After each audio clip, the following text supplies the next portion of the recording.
pourquoi autant d'instabilité au sein du gouvernement. Depuis la naissance de la 4e République à l'heure actuelle, le Tchad compte plusieurs remaniements ministériels. Il est mis fin aux fonctions de certains ministres et d'autres ont été éjectés. Est-ce que ces multiples remaniements n'entravent pas les actions gouvernementales?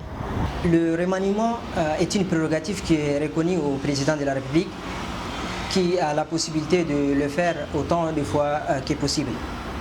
Toutefois, il faut le rappeler que les remaniements répétitifs engendrent des conséquences assez négatives. Des conséquences assez négatives dans le sens où ça ne permet pas aux personnes à qui la responsabilité de mener la politique gouvernementale leur a été confiée d'atteindre les objectifs fixés. Peu importe la cause, moi je pense que la meilleure manière c'est voir dans quelle mesure signer de contrats de performance avec certains ministres pour qu'ils puissent eux, déjà avant d'être même nommés ministres, avoir un programme et si ce n'est pas mis en œuvre, peut-être être remanié. Le remaniement répétitif n'arrange en aucun cas l'économie d'un pays, en aucun cas la bonne marche d'une administration. Le chef d'État pouvait vraiment prendre son temps, choisir l'homme qu'il faut à la place qu'il faut pour l'aider à réaliser son plan politique. Ça va aller vraiment, ça va nous intéresser également. Donc jusqu'à là, on ne voit rien.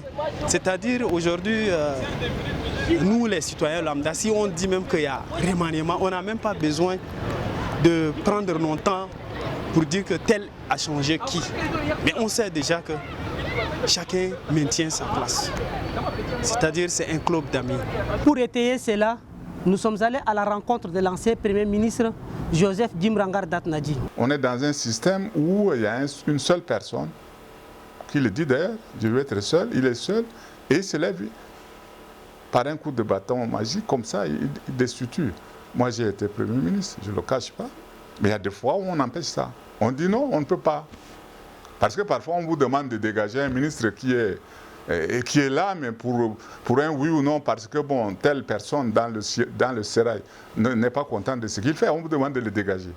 Et c'est d'ailleurs la posture la plus fragile dans ce système-là, parce que s'il y a une fonction qu'on peut balancer comme ça à tout moment, c'est la fonction de ministre. On se donne rendez-vous la semaine prochaine pour un autre numéro.